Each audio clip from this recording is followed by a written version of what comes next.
will be moderating the webinar today. So this UI webinar is a little bit unusual because it's organized together with the Stockholm Observatory for Global China, which was established 2 years ago in early 2018 to better understand China's ascent as a global actor and what that means for Sweden specifically. So the Observatory is an independent organization which gathers nearly 40 experts from Swedish institutions and organizations who regularly conduct research of high quality on questions relating to China's global footprint and have a global or professional connection to Sweden.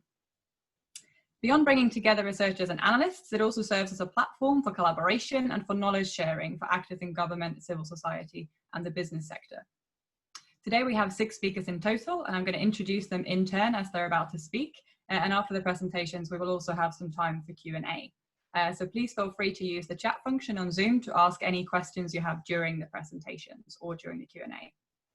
Each speaker will have 7 minutes, and I will intervene to keep everyone on schedule if they go over that. So let's start with our first presentation, which is with Börje Ljunggren, Senior Associate Fellow at the Swedish Institute of International Affairs and former Swedish Ambassador to China. We'll be speaking on the topic of comparing COVID-19 with the SARS epidemic. I'll hand over to Börje. Thank you very much. In retrospect, of course, SARS looked like a minor event, but for those who lived in Beijing back then, we experienced some very dramatic months. In mid-February on 2003, it began to be clear that an unknown infectious disease, soon known as SARS, was spreading in China.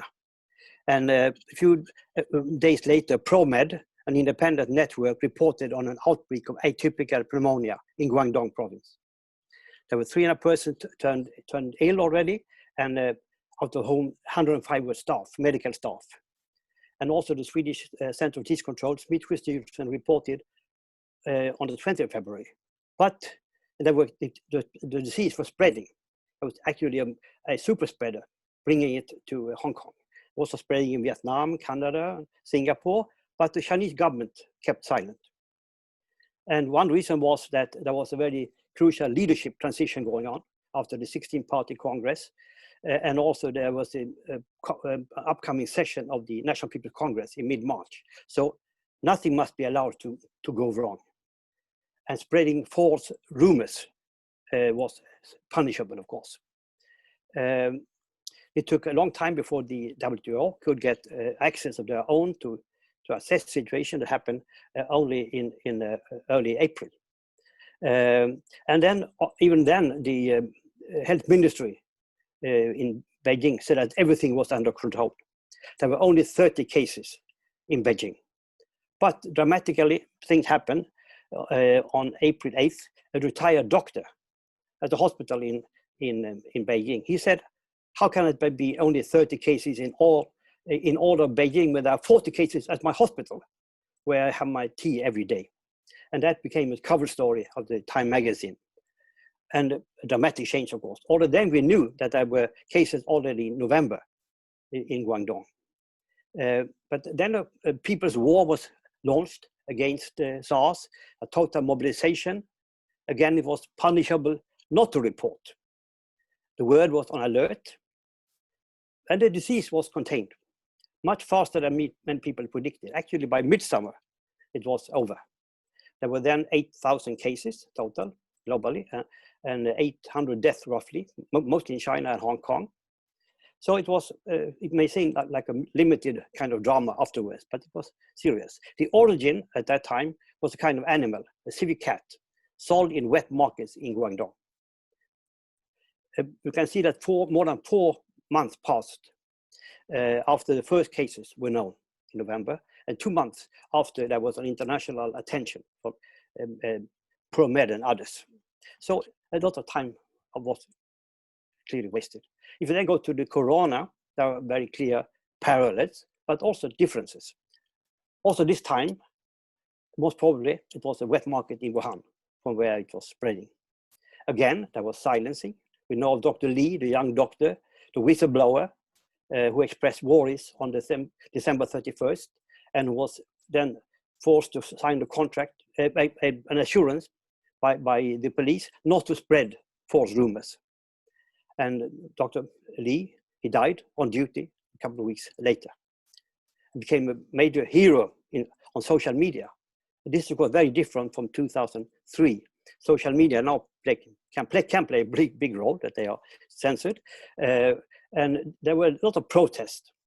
There was a lot of demand for freedom of speech, given how the silencing was going on. There was also a lockdown then on the 33rd of January in Wuhan and Hubei, as you know, 60 million people in the province. And again, there was a war on the disease. It took only, after that, it took only 76 days. Then the lockdown could be lifted. So it was a remarkable effort again to combat the disease. And you know that the number of cases and who died and so forth. So there was a successful combat, but the fact remains that with more prompt action, the spread could have been contained and a global pandemic most probably avoided. We know that there were cases. The first case is already in mid-November, in Hubei, and there were, according to articles I've seen, there were 266 cases confirmed by the end of the year, by the end of last year. We also know, that's important, that in spite of this sort of silencing, China informed the WHO already on December 31st that there was a cluster of pneumonia cases in Wuhan. And also the Chinese disease control people contacted their equivalent in the US in early January. So it was not total kind of control like that. And also, as you know, on the 31st of January, the WHO declared a public health emergency of international concern. And already then, before then, action was taken in South Korea, Taiwan, and also Vietnam. So there was not a total denial, but very valuable time was lost. Weeks were lost, like in 2003. But also, it was a very different China. Today, China is the world's biggest trading nation. 140 countries from China is the biggest trading partner. And you have 130 million plus Chinese tourists going abroad every year, out of whom many go to Italy, 4 million go to Italy. So you have to see that there was a very slow preparedness in the West. Finally, let me just mention a significant illustration. During the Wuhan lockdown, the whole crisis, there was a young journalist, Fang, who wrote a diary every day telling what was going on in her city. And she became a sort of very popular, millions of visitors on her site, followers. But then now she's just published a book in the US on her diary. And then now she's considered to be a traitor. But now the mood has changed very much. Now it's a nationalistic mode, and has overshadowed the openness because of the blame game that we have witnessed, particularly between the US and China. So we are witnessing a situation where we have too much of nationalistic feelings and blames rather than profound cooperation at the crisis situation. Thank you. Super, excellent timekeeping as well, fantastic. And next up we have Kirsta Ljungvall, professor at PKU HSBC Business School, speaking on the subject of the corona pandemic as a trigger mechanism for tectonic changes in global economic flows. All right, thank you so much. Was that really the title? Thank you. Let me start by drawing your attention to one of the most important conditions in international economics, since that's largely what we're talking about, the interest parity condition. It's a no arbitrage condition. Without at least a basic understanding of the workings of that condition, it will be hard to assess the long-running economic impact on various countries. But we'll leave that for now. I'll begin by answering two questions. Can China afford to deal with the crisis? Yes, of course. And that is for two major reasons. One, the central bank has a lot of room to maneuver, in particular when it comes to quantitative easing. Secondly, China's budget deficit as a share of GDP is minor to nothing. So basically, they can run fiscal deficit for a substantial time. Does this mean that everything's fine? Of course not. It means that Chinese authorities need to prioritize much more so than before. And because of the dual nature of the economy, the implications domestically will be very, very different, and hence its implication for China, the global economy. You know, one part of the economy is like a masterpiece by Lucifer himself. It's efficient, it's corrupt, low productivity, it's informal, etc., etc. We can call it, if we generalize, the old economy still remaining in China.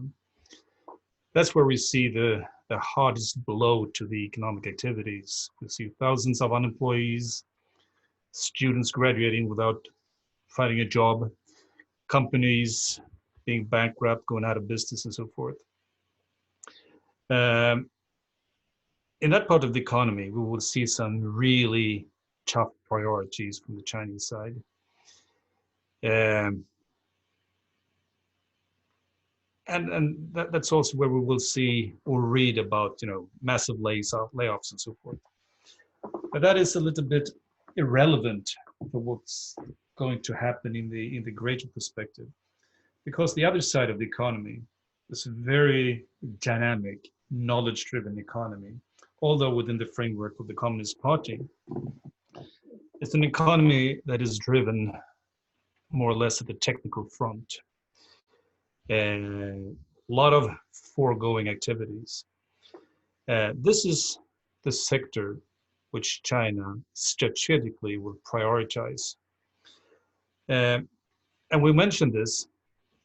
We also talked about restarting the Chinese economy and also taking a great leap forward, if we use that expression. Restarting the economy deals with the old Lucifer's part of the economy, right? That's by definition a restart to where it was before or something else. When it comes to the dynamic part of the economy, China is no longer discussing a restart. They're also discussing a leap forward. And why is that? And why is this important? Well, for the past 5 to 7 years, we have seen enormous structural changes, in particular so in the Greater Bay Area, when it comes to trade, investment, and innovation patterns. These have been dynamic changes, slowly ongoing for, as I said, 5, 7, maybe even 10 years. And under normal conditions, these would not sort of break out for real until maybe 3 to 5 years from now. But the discussion as it goes and the actions that we see is that China are now starting to push that 3-year limit time period to happen instantly. And that means that we will see dramatic changes in the way production and investment and trade is being organized. Not only new value chains, but also new ways of doing business with intangible assets, most importantly. And of course, that will have implications on global trade, enormous implications. Unfortunately, Swedish companies, multinational companies, and I've talked to them regularly, they say, you know, we don't understand this. We don't understand what's going on and how to hook up on these new developments. And that is really, really scary. It means that most likely Swedish companies will face tremendous difficulties, even when the global economy gets going again, because they are not part, they don't understand the dynamic part of the Chinese economy. They don't separate it from Lucifer's masterpiece, as I call it, right? So, again, to sum up, if you look at what's happening in Guangdong, it's a tremendous force forward. Japanese, South Korean, German companies to some extent are part of that. Sweden is basically lost out. And we will have to attend to these new patterns of investment in trade and innovation. If we don't understand them, the effect of this pandemic will simply be that Swedish companies are left out. And no, just to say this as a final comment, Swedish companies who have established themselves on the multinational scene in a knowledge-driven economy, they will not move production back to Europe or Sweden. That would be one of the most stupid decisions ever made. Companies that are active in Lucifer's part of the economy, fine, move it anywhere in the world, right? But not in the knowledge-driven economy. I'm quite concerned when it comes to Sweden's ability to take part of China's drive that comes from their efforts in pushing their knowledge-driven economy forward. Thank you. That was 7 minutes exactly. Fantastic, super. So before we move on to the next speaker, let me just remind everyone that the Q&A is open throughout. So if you have any questions at any point, you can type them into the Q&A window, which you'll find at the bottom of the Zoom window. So our next speaker is Åsa Malmström-Rångnes, who's a research fellow at the European Institute for Japanese Studies, Stockholm School of Economics, and a researcher at the Department of Economic History at Uppsala University, who'll be giving us a progress report of the BRI in the light of the pandemic. Thank you very much. And I think this is a bit scary for an economic historian to talk about what's going to happen in the future. But in terms of the Belt and Road Initiative, I think we are seeing, and this ties in very well to what Christer was talking about, we're in the middle of a pandemic where none of us really know where this is going to go. We know that there will be tremendous changes following this, but a lot of things are very uncertain. And we also know that the pandemic, we are in different stages of the pandemic in different parts of the world. We see how cases are now increasing in countries like Russia and in Brazil. Other countries where it's been through the first wave are concerned about a second wave coming. And that will affect the global economy, which in turn will affect the Belt and Road Initiative. And I assume you all know that the one word that could sum up the Belt and Road Initiative is connectivity. It's about increasing connectivity. The initial stages was the Eurasian continent, to bring that closer together, and then it has expanded to be more the global initiative. And through these various projects, the world would, we would increase connectivity and thereby facilitate trade globally also. And I think there are three things here that we need to keep in mind in trying to understand what's going to happen to the Belt and Road Initiative. The first is, of course, the global economic contraction that we are witnessing. We have seen throughout the first quarters how economies have contracted. We have forecasts coming out every day now, trying to understand, estimate what's going to happen in different parts of the world throughout the rest of the year and next year. There are hopes for a swift V-shaped recovery in many countries, and that we will be seeing a return to not normal conditions, but that economies will be back on track, trade will start up again, etc. But that is, there's still so much uncertainty here, whether we will indeed have a V-shaped recovery or a sort of W-shaped recovery, and when the global economy will rebound. And trade, as Christer mentioned, that's an important part of this. We have seen that merchandise goods trade have flattened the growth of that over the past couple of years, whereas other types of trade have increased, not least because of more e-trade. And when we look at the forecast for global trade, it's quite a depressing view. The WTO in its latest forecast also showed this, that they're expecting a contraction of anything between 13 and 20% in global trade this year. And some recovery next year, they're hoping. But that outlook for trade will, of course, have an impact on all the infrastructure projects that are part of the Belt and Road. If there will be much less trade, we're not going to see the same demand for this massive expansion of port facilities, of roads and railroads that would support an increased global trade. So that's one thing that will impact on Belt and Road projects. The other thing is related to that, and also something that Christer alluded to, is of course what we have been witnessing in the past couple of years. We've seen this change in global supply chains that have been affected by trade wars, by changes in trade and investment agreements, where companies have responded globally in different ways to shift their production bases, bring production perhaps closer to home, and reduce the vulnerability in their supply chains. And as we see these shifts, that also implies that some of the projections underlying the Belt and Road Initiative and the expectations of the need for different infrastructure, they will also have to change, because there is an ongoing shift here, and I think we will see that increase as going forward here. We see a lot of protectionist tendencies coming up right now in the globe, and companies shifting. So that will also impact the underlying projections on the demand for infrastructure.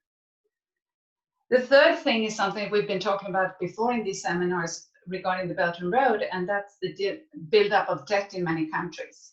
There has been a huge discussion that with the Belt and Road projects, many countries, especially developing countries, have been taking on more debt than they can manage.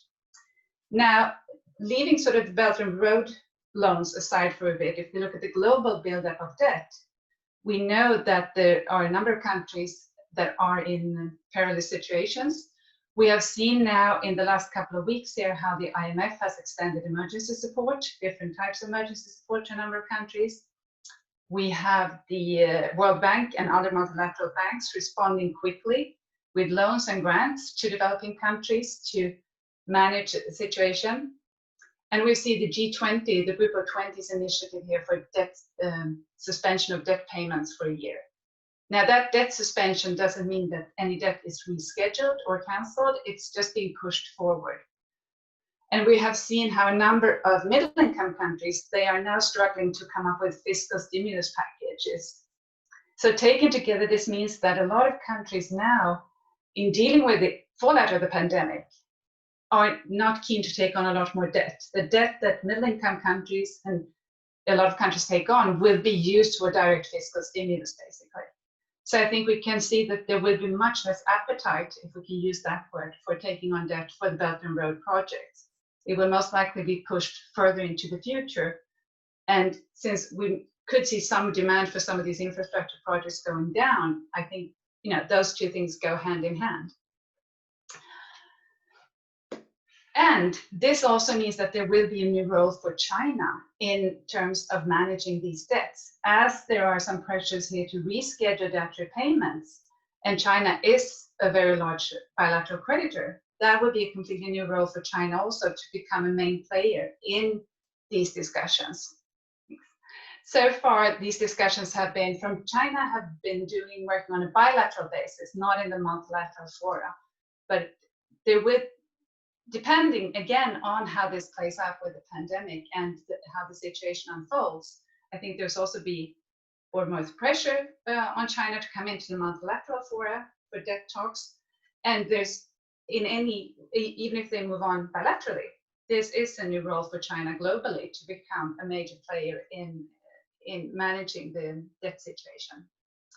So to sum up these things that will affect the Belt and Road, we have the global economic downturn. We don't know when we will see recovery, and it will be uneven throughout the world, and that will affect also trade. And as I said, the need for infrastructure. Some of it will remain, of course, that there's a need for infrastructure, but there would just not be the countries will not be able to finance this in the immediate term, because the priority will be on dealing with the direct fallout from the pandemic. So. There we go. Now you should be able to hear me. Great. Fantastic. So next up, we have Björn Jardén, the head of the Asia program at the Swedish Institute of International Affairs, speaking on Europe-China relations during the pandemic. So I'll hand over to Björn. Excellent, Jonna. Thank you so much. UI is part of a European network called the European Think Tank Network on China. And last month, we published a report on Europe-China relations during COVID-19. And you can find it on our website. And the report is covering how relations have played out between China and 19 European countries since the epidemic broke out in China earlier this year.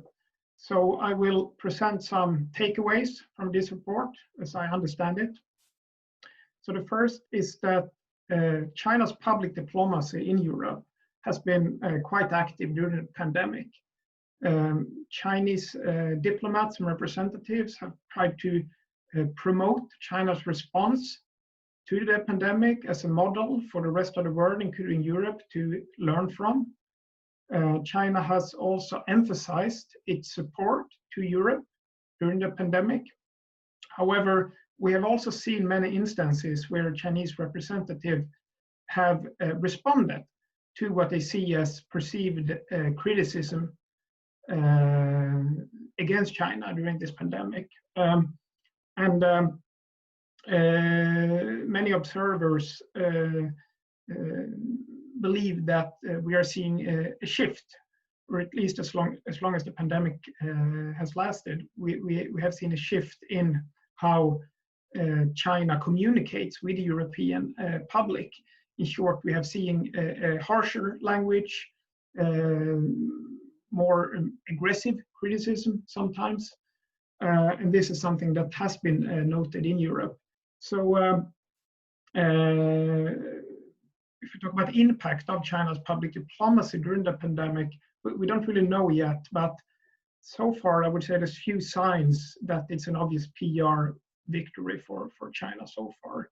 If we look at the different European countries, in many places we do indeed see a great deal of gratitude for moral and material support from China. However, people also emphasize the responsibility of the Chinese state for the outbreak, alleged disinformation about the pandemic coming from the Chinese government. And there have also been quite a lot of news reporting in Europe on subpar medical import from China, as well as this public diplomacy campaign as such has received quite a lot of attention. So I'm part of a research team hosted at Palaka University in the Czech Republic, and this summer we will conduct a major opinion survey in Europe, covering 13 countries and close to 20,000 respondents. We will ask detailed questions about how this pandemic has impacted views on China. So I think we might get some clues there. But I think this is important because China has really been in the spotlight during this pandemic. And I think it has the potential to affect not only views about China, but also policies against China. And when people talk more about China as we see today, this is not always good news for Beijing. In several European countries, we have seen a tendency in recent years that the general public is more negative toward China than political elites. And during such circumstances, when China is discussed more, we might see more politicization and more pressure for a tougher China policy. So if we talk about EU's China policy going forward, well, the big trend in international relations in the last few years has been, I would say, taking place within the US-China relationship. And the US strategy against China has undergone a major shift during the Trump administration. And people speak today, not only a few, quite a lot of people, about the looming Cold War between the US and China. And also EU has taken a harder line in recent years, and this is summed up by the fact that China today is officially described by the EU as also being a rival, in addition to being a partner and competitor. And yesterday, the National People's Congress adopted the so-called Hong Kong National Security Law. And I think many people see the response from EU to this new law as a test of where EU's China policy is heading. And the EU foreign ministers, they are meeting today to discuss this and other issues. Still, I think that there are some factors that speak against a much tougher EU policy toward China in the future. And I think EU is different from the US when it comes to viewing China. One difference is that the EU doesn't really have any acute security competition with China as the US has. And there's also a lot of dissatisfaction within the EU about the Trump administration. This also speaks against EU joining forces with the US against China. And of course, we also see opposition within Europe, and not only from the usual suspects such as Hungary and Greece toward a harder line against China, but also from Angela Merkel in Berlin.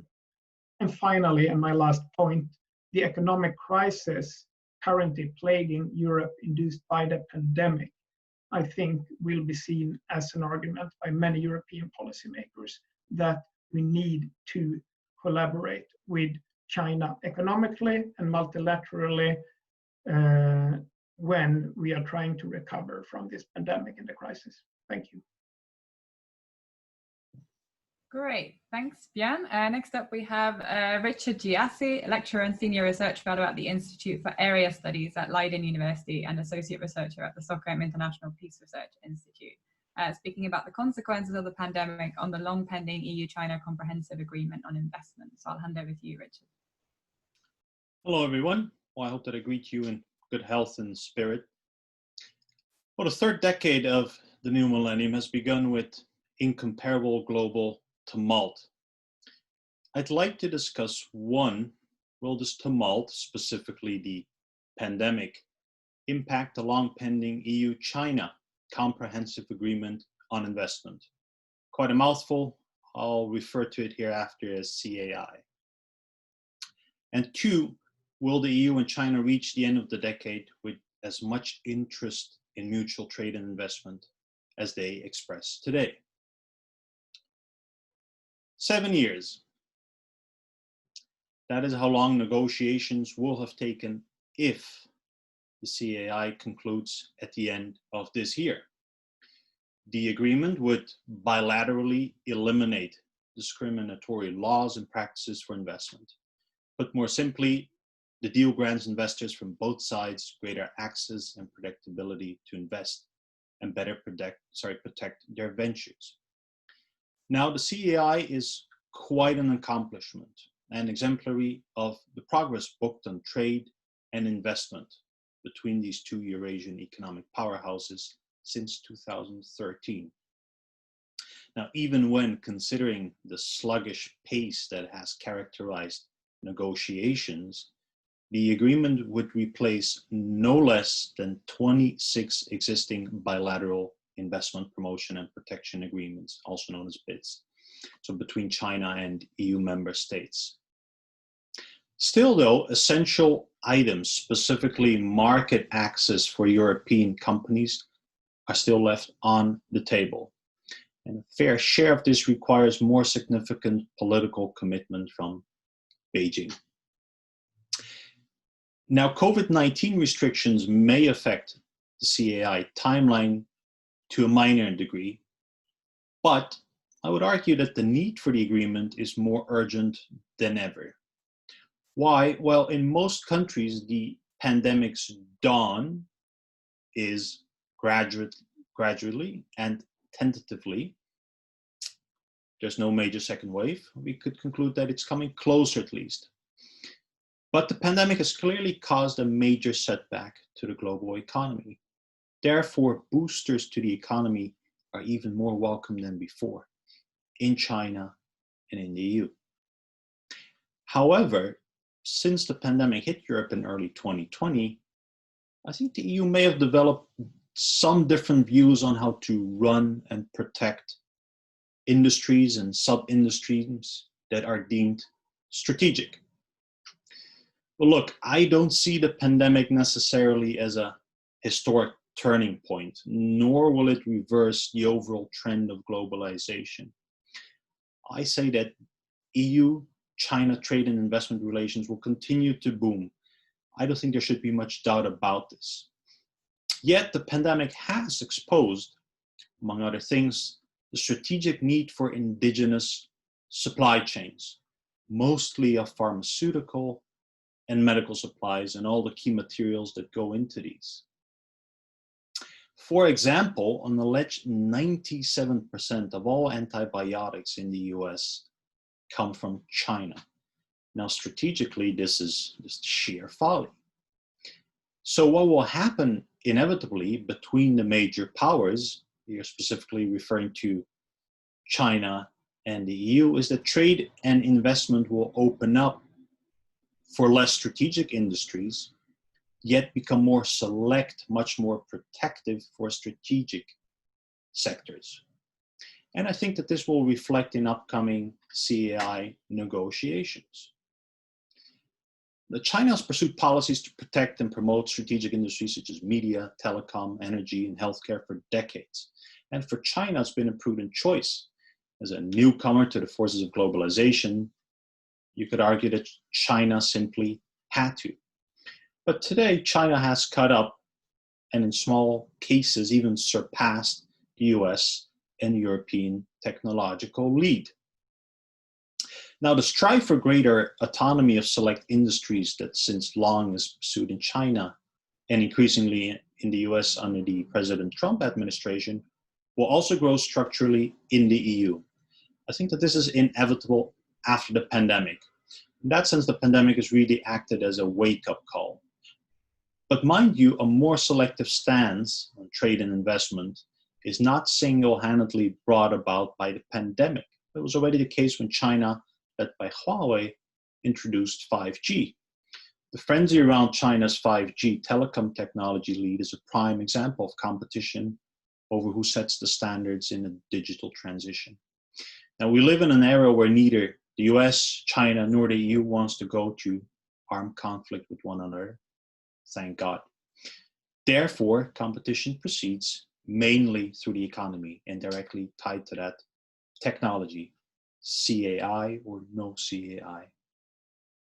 But interestingly, the pandemic has shown that even foreign dependence on non-technological items, as simple as face masks, have become a strategic necessity. But I would say that this is not necessarily a sign of deteriorating relations between China and the EU, although indeed they have become more tense. But I think that greater autonomy in select industries and sub-industries could actually provide policy leaders in many European capitals, in Beijing too, what you could refer to as a psychological massage. Indeed, the CAI should calm nerves and not trigger them. This said, I think the EU and China should obviously attempt to sustain a relationship this decade that does not tilt towards deeper political suspicion and a chess game-like stance, where only one side can win. After all, if two of the world's major civilizations bring it to that extreme, what example will it set for the rest of the world? I think there will be an inquiry into the first days of the pandemic. I think we have not seen the end of that. But mutual respect and benign competition could make both the EU and China excel well into the next decade. Thank you. Great. So next up, we have Amanda Cheney, Research Fellow at the Department of Political Science at Lund University, speaking on the implications of China's COVID-19 response for the future of the international order. So I'll hand over to Amanda. Hi, thanks. So as the world grapples with China's role in the COVID-19 crisis, one of the most looming existential questions is what the crisis will mean for the future of the current international order. And on this, there are two basic points that I want to make.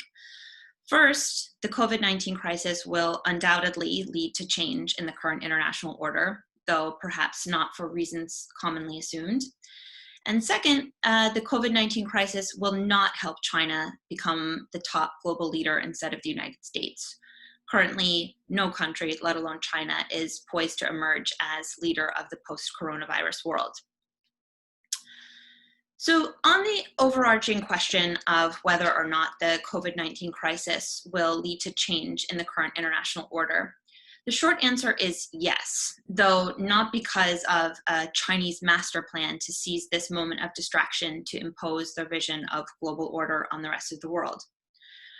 Recently, there have been a number of aggressive actions on the part of China, including national security legislation passed by the National People's Congress just yesterday in Beijing, PLA incursions into Indian territory in Ladakh, provocative actions in the Taiwan Strait and South China Sea, military exercises simulating potential war with Taiwan, the ramming and sinking of a Vietnamese fishing vessel, as well as the emergence of a new form of self-styled wolf warrior, belligerent, and confrontational diplomacy, through which the Chinese Foreign Ministry has taken an increasingly strident and even threatening tone against the US, Australia, many European countries, and middle powers.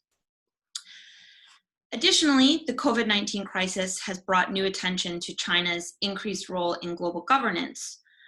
Over the past several years, Beijing has systematically positioned Chinese nationals at the head of a variety of UN agencies, including the International Telecommunications Union, Interpol, the International Civil Aviation Organization, Food and Agriculture Organization, as well as leadership positions at the WHO. But the fact of the matter is, all of these trends in Chinese foreign policy predate COVID-19. Although all of these efforts may appear to be designed to send a message that China is increasingly untouchable and nothing can halt its rise and are surely antagonistic to liberal values, and it's undeniable that Beijing is trying to retool the UN and other institutions to its advantage, these efforts are not so much about exporting a state ideology or remaking the world in its own image, but making the world amenable to its ideology, above all to serve domestic political interests. If China's past behavior is any indication, its current trend towards aggressive foreign policy is most likely driven by Beijing's fears that others may view it as weak or distracted by the coronavirus and its economic aftershocks. Taking a hard line everywhere it sees its sovereignty being challenged is a way to protect a regime that feels threatened and vulnerable. However successful the CCP's response to COVID-19 may now appear, especially juxtaposed to the US under the Trump administration, this does not change how threatening the crisis has been to the strength, stability, and legitimacy of the state's core political institutions. Now, to make sense of what this means for international order, we need to have a highly nuanced understanding of what international order is and how it changes. Through my research on the historical evolution of the international system, I've found that there's no essentialist thing where we can pin down what international order is. International order is purely a social construct, which is processually reshaped through discourses and practices, not by revisionist states looking to intentionally overthrow international orders in Herculean acts of statesmanship designed to remake the world in their own image. Commonplace narratives about international change that draw on Thucydides' conception of the rise and fall of great powers are based on a fundamental misunderstanding of the character of international orders as systemic social constructs that are subject to ongoing long-term changes, not through order-building moments like post-world settlements, but slow, cumulative changes in discourse that happen through day-to-day decisions and practices, rather than, again, single abstract historical moments like the present coronavirus pandemic. So this is all to say that there does not need to be a Chinese master plan to seize this moment of distraction and vulnerability to impose their vision of global order for international order to look very different in the future. International order will look different in the post-COVID-19 world because of an acceleration of pre-existing trends in daily practices of global governance and diplomacy. So this brings me to my second point on the question of global leadership. The COVID-19 crisis will not help China become a top global leader. Early on, as China started getting control over the virus and started health diplomacy, it looked like this could be an opportunity for China to emphasize its compassionate side and build trust and its reputation as a responsible global power. Although China has provided tens of millions of masks, millions of testing kits, ventilators, and medics to needy states around the world, this so-called mask diplomacy has by and large been a failure, marred by unreliable test kits, expired masks, masks that don't meet health standards, and worse, the deliberate use of medical equipment as a political pawn in self-described wolf warrior diplomacy, with foreign ministry spokesmen even threatening to cut off supplies in retaliation for undesirable actions on the part of recipient states, while also contacting recipient states requesting public praise. No one could ever mistake this as humanitarianism or global leadership. And of course, there's an alternative vision for how this could have played out, for example, with Beijing focusing exclusively on providing as much reliable PPE worldwide as they possibly could have. But essentially, this original diplomatic effort got hijacked by the propaganda department with a much more assertive effort to leverage their assistance to get praise for China as a country and its system for stopping the spread of the virus. But the way it has actually played out has led to blowback and growing mistrust of China in Europe and Africa, as well as just the larger international society, undermining China's desired image as a generous global actor. But more broadly, I'll just wrap up by saying that the PRC's resistance to accountability at home and abroad just belies its lack of preparedness for actual global leadership, while questions continue to remain about China's role in letting the epidemic grow larger than it needed to be. So here I will leave my comments and adjust my shades as the light has shifted in a very undesirable way. So thank you.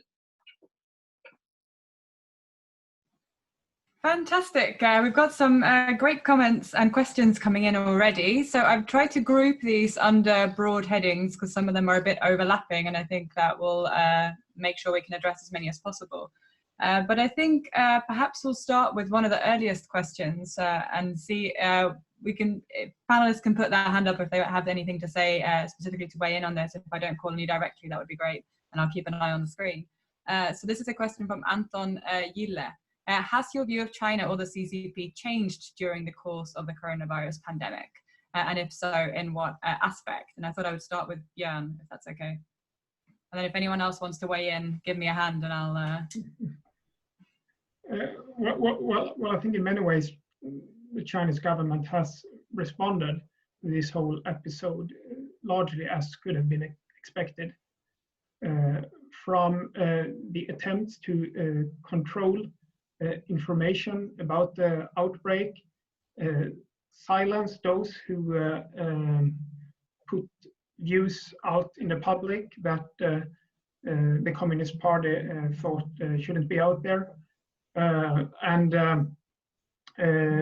as well as the international publicity efforts. However, of course, it wasn't obvious that China would be able to repress the pandemic from spreading to the extent that it has done. I'm not sure whether many people thought they would be able to do that. Of course, we haven't seen the end yet. But I think that both the domestic situation and the international situation sort of follow on trends that were already emerging before regarding the increasingly intense rivalry between China and the US. And this now plays out in the context of the WHO. Of course, that we didn't see before to the same extent, but it is sort of reinforcing increased competition that we saw also prior to the pandemic. Super. And Richard? And then a kiss after Richard. So Richard first. Okay. No, I think Björn has summed it up well. I wanted to add that I think I was quite, let's say, pleasantly surprised that the party was willing to sacrifice the economy for that much time. I mean, considering their goals, the duration of the lockdown has been massive, nationwide, and very lengthy. Something that I did miss is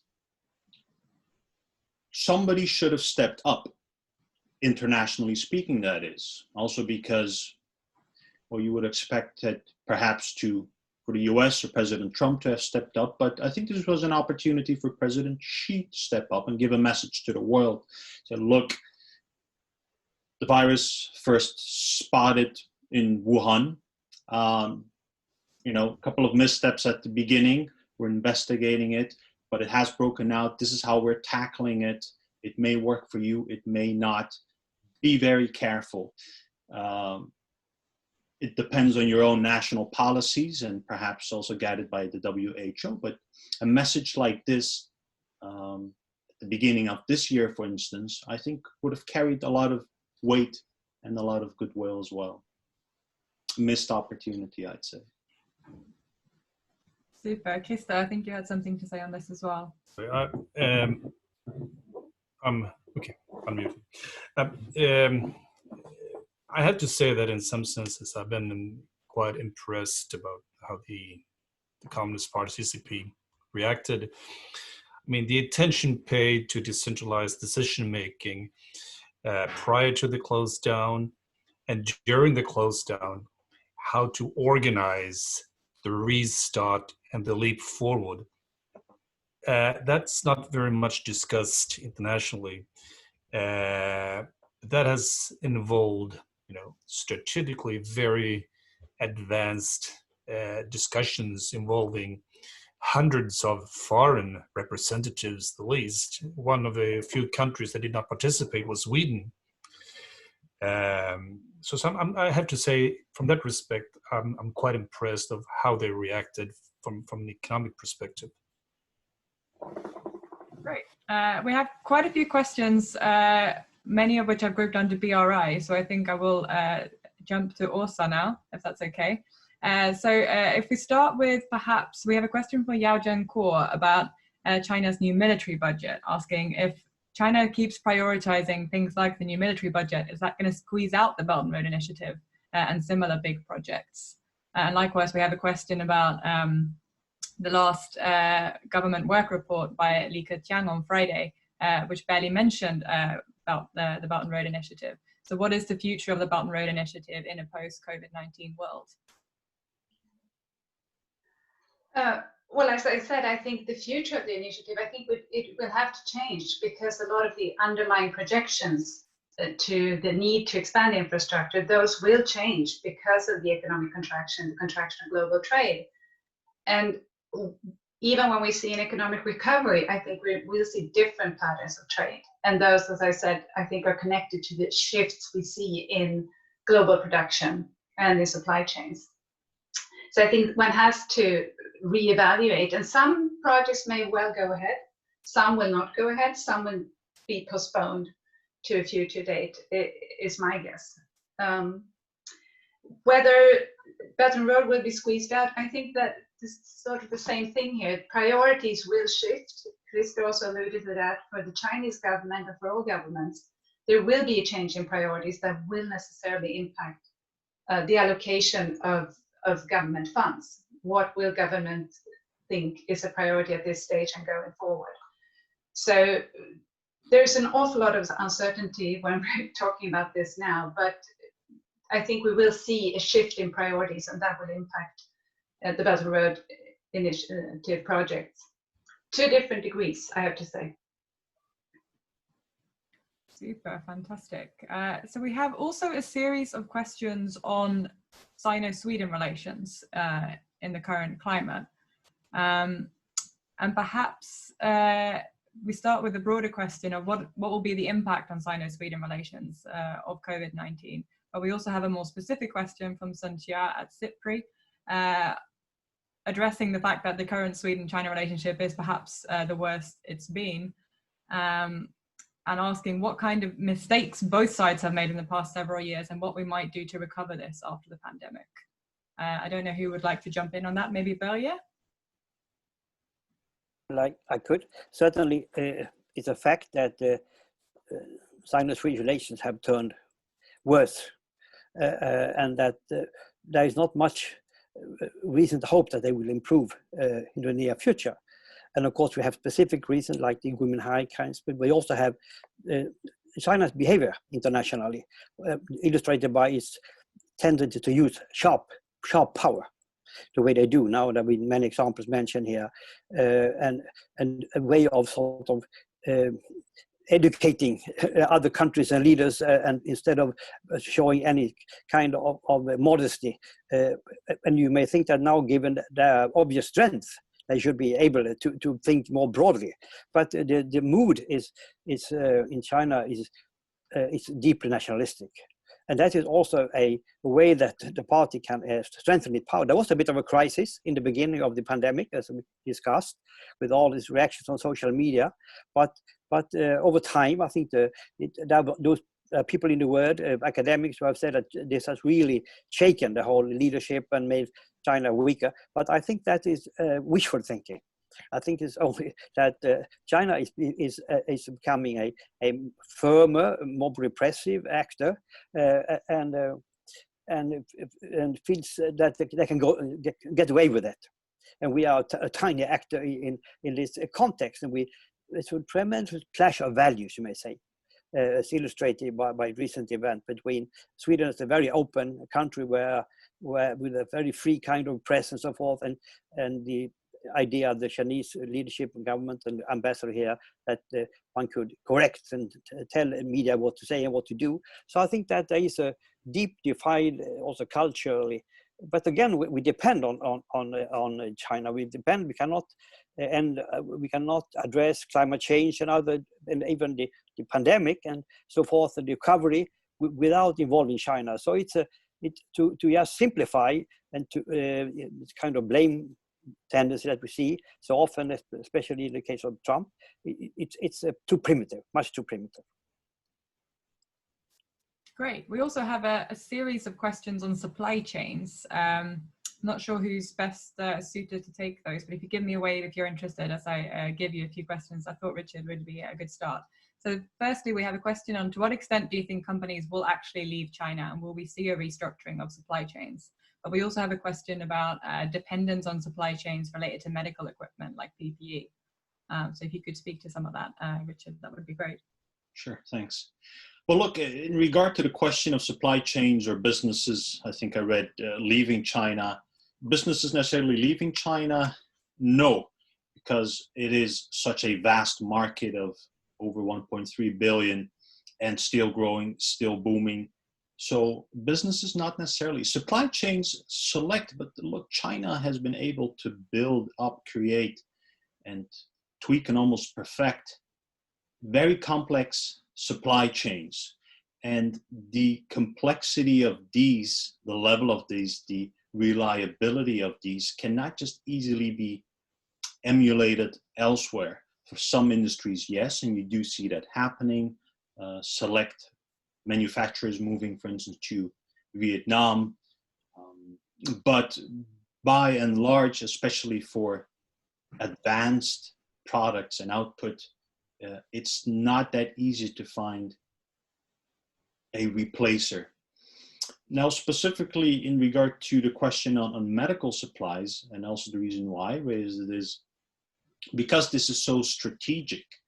And while we've seen some of the tussle and a bit of the mud throwing between the EU, China, US, China on medical equipment and medical products. I mean, look, it's very logical that one would keep these strategically within either, well, at the national level, say for the US, but for the EU, within the EU.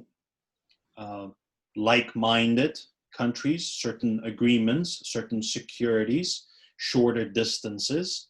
So I think those supply chains will become, well, they'll move away. One, they'll become shorter in length, and they'll become much more, let's say, restricted to national, and or in the UK's supranational boundaries. I think that's quite inevitable, and I think that's a good move because it provides a certain level of psychological comfort. Fantastic. We've also got a question here covering kind of the more global picture for Amanda. Would you say that the more moderate diplomatic voices in China that have been raised against these wolf warrior diplomats might get a chance to engage China's diplomatic position, or do you think they're going to be distanced by hardliners? Great, thanks for that question. So I think what we're seeing is that more moderate voices within China's foreign policy apparatus are not coming to the forward. That we are seeing a real kind of push for this more aggressive, belligerent, threatening sort of tone. And again, that in many ways is tied to the connection between China's sense of national security and regime security to larger questions of sovereignty and the way that seizing on opportunities to assert sovereignty abroad are a way to kind of ensure more stability at home and a sense of stronger national security in this moment of vulnerability. So no, I don't think that we are likely to see a shift towards more moderate voices being brought to the forward going forward either. Super. We have a few questions around combination of human rights and the situation in Hong Kong, which I thought we'd move on to next. So firstly, from Anders Scherling, it seems that COVID-19 has, so to say, tightened the strings of global trade, leaving less room for flexibility. How will this affect the possibility to put pressure on the Communist Party for an increase in human rights in China? And also, I think the impact on Hong Kong, which we had a few other questions touching on, relates to that too. I don't know who's best positioned to speak to that, or who's particularly interested in that question. Belligerent, let's start with you. First of all, the human rights situation in China has been deteriorating quite steadily. There was a time when I worked in China that China, in principle, the party accepted the idea of universal human rights. That's no longer the case. And since 2013, we have seen a listing of evils. And Western insistence on human rights, democracy, constitutionalism are such evils. And I think that is the mood of the leadership very much today. And when it comes to Hong Kong, I must say I find it very, very sad to see what's happening now. If you go back just to 2014, you had the umbrella movement, a very peaceful movement. If their demands had been met, not very radical demands, Hong Kong would have been different, open and democratic, but wouldn't challenge Beijing. It would just be there, and now it's being suppressed in a ruthless way. So the Hong Kong that we are used to know is not there any longer. And I think Beijing has been too clever by half. By acting in such a way, not appreciating the unique quality. And there's one consequence, or many, but one immediate one is Taiwan. For Taiwan, this is a rather shocking development. And the willingness of Taiwan and the fact that the election went the way it did, that Tsai emerged very strong, was thanks to Beijing. It was thanks to the way Beijing handled Hong Kong that gave her a boost and the position of her party a boost.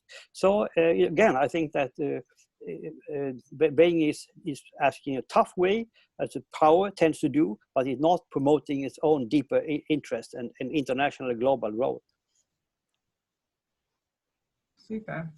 We also have a question on the impact of the pandemic on the CCP's position domestically.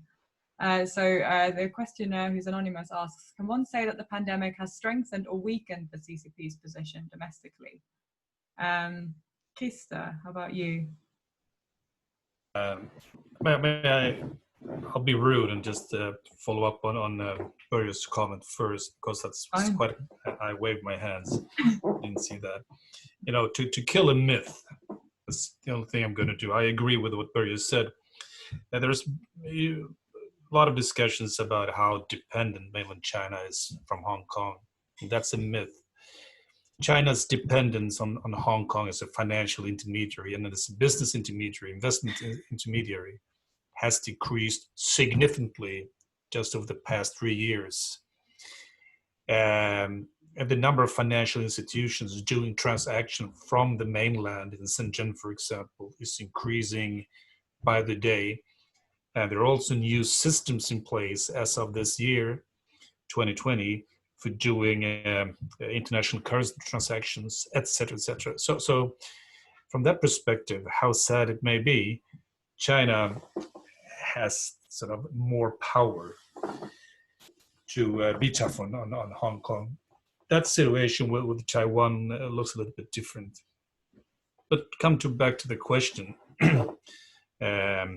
from my perspective, the tiny little world that I work in Shenzhen these days, I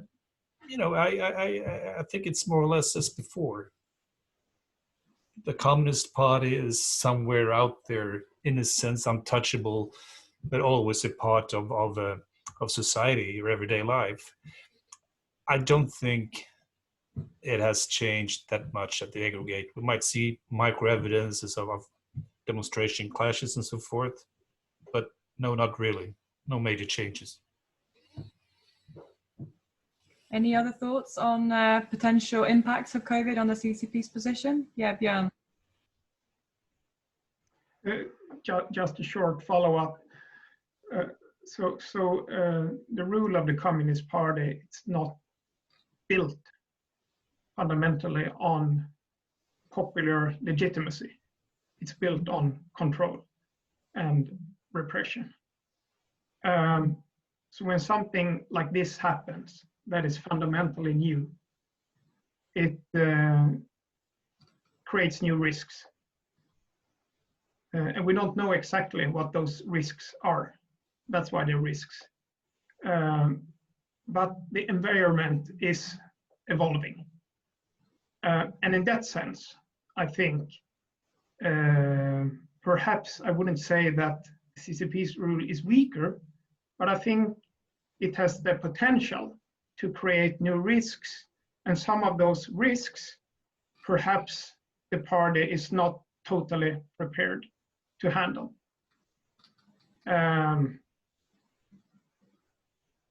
Or it might happen, but it can happen. So I think that the leaders in Beijing, even if they express confidence outwardly, they're still worried, in a sense, about what's going to happen, because no one knows how this is going to play out long term. If we're talking about the pandemic as such, or the economic ramifications. They will have to handle that. And the regime is fragile in a way. So I don't think this is good news for the grip on power by the Communist Party.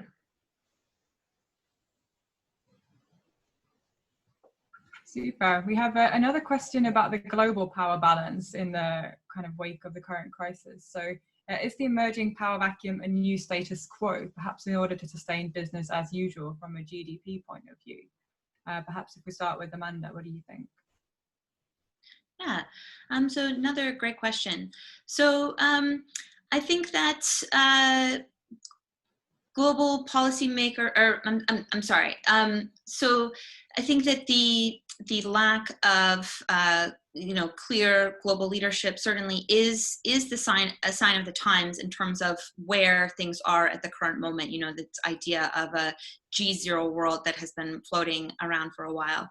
What's quite compelling about the current crisis, offering insight into the current status quo, is that this is a truly global crisis that warrants global leadership, and yet we have none, right? But I think maybe what would be better to focus our attention on going forward is what alternatives there are. So yes, we have the US not offering global leadership and no one looking to the US for global leadership. We have China not offering an alternative vision of global leadership, let alone one that actors would want to sign on to. So we need to start thinking about, well, what are the other alternatives? And here I think that we might start to see the emergence of new configurations that were inconceivable at earlier moments in time.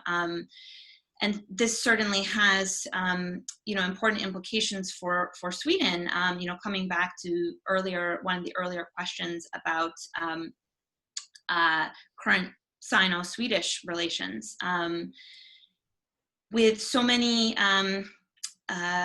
small and middle power states like Sweden and China and Australia feeling so vulnerable in their relations with China, we might start to see the emergence of new forms of not necessarily multilateral but plurilateral diplomacy as a way for states to kind of collectively bandwagon together to deal with China, given their lack of individual capacity to counterweigh against Beijing.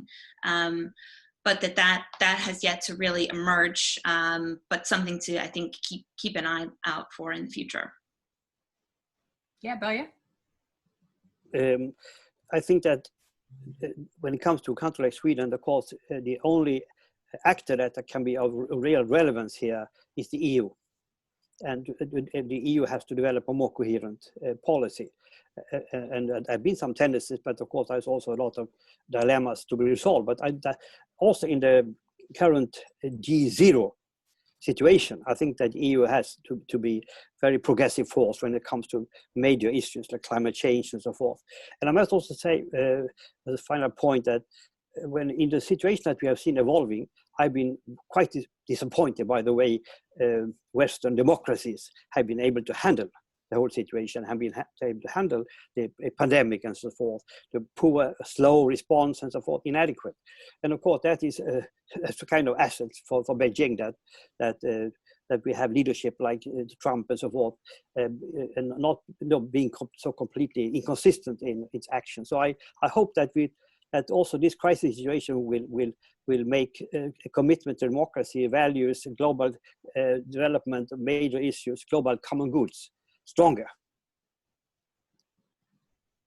Super. I think we have a few more minutes. So just I thought before we end, given this is the Stockholm Observatory for Global China, if we end with just a few thoughts from each panelist on this question from Goyi Han, on where does all of this leave Sino-Sweden relations? And what can we expect in the near future for relations between Sweden and China?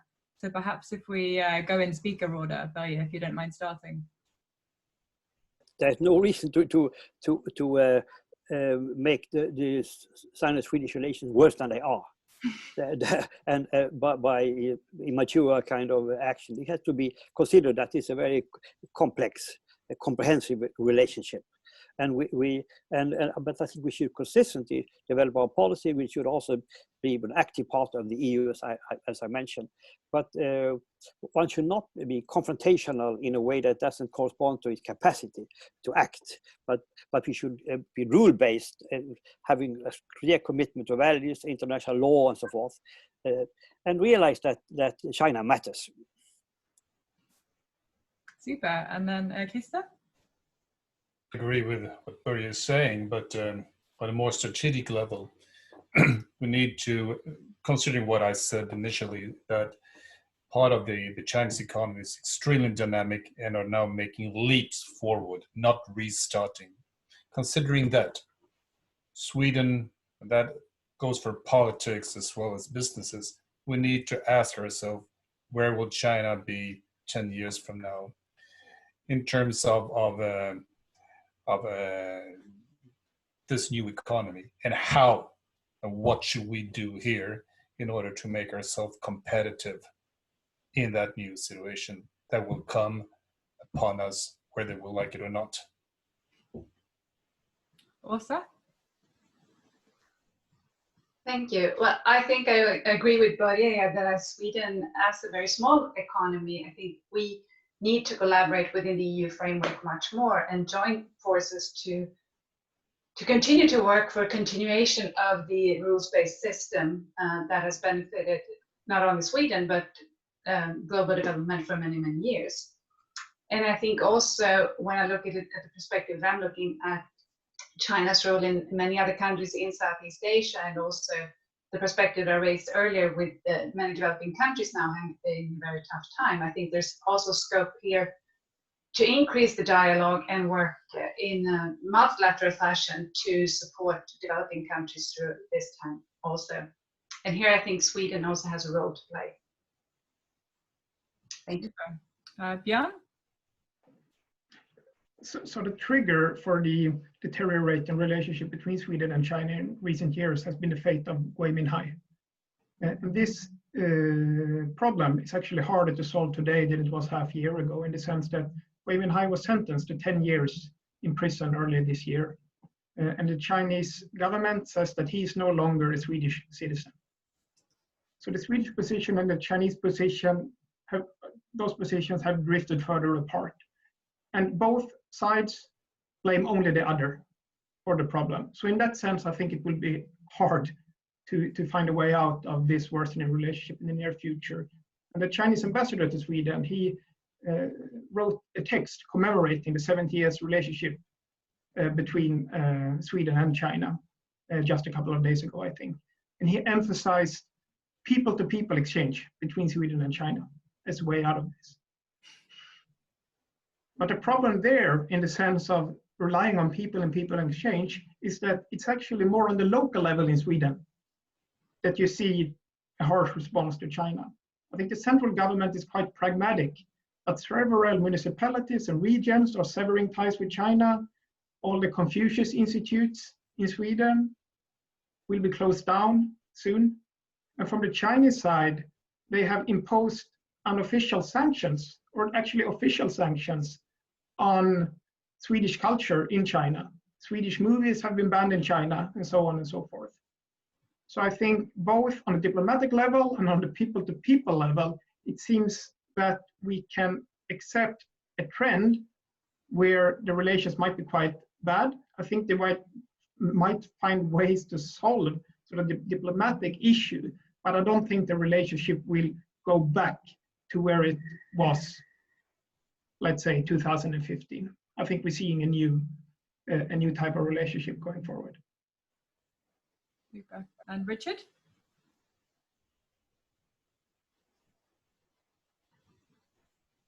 Well, look, both China and Sweden obviously have core values and core interests, and I think both sides should stand by these. But a lot of damage, and perhaps some would argue unnecessary damage, has been done.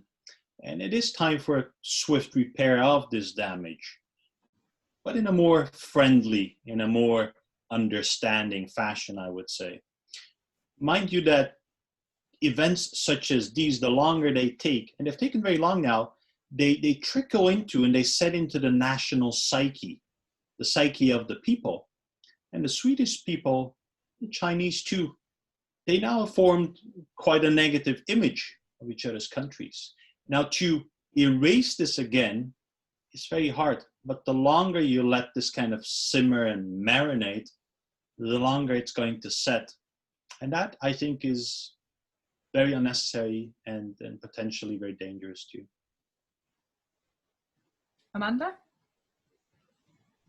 Yeah, so just echoing earlier comments, clearly Sweden cannot afford to be confrontational beyond its capacity.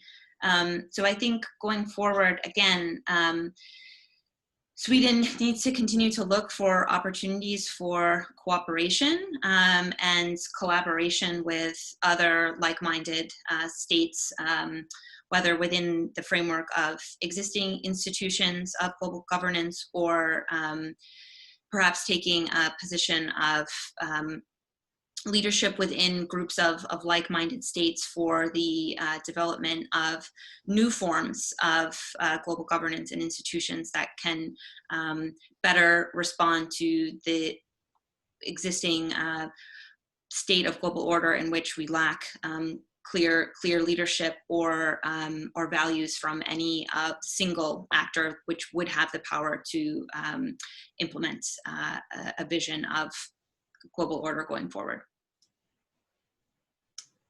Fantastic. I think our time is up. So thanks everyone for joining us here at the Swedish Institute for International Affairs and the Stockholm Observatory for Global China. And thanks especially to our panelists for a stimulating discussion and great answers to our questions. And that's all from us. Thank you, everyone.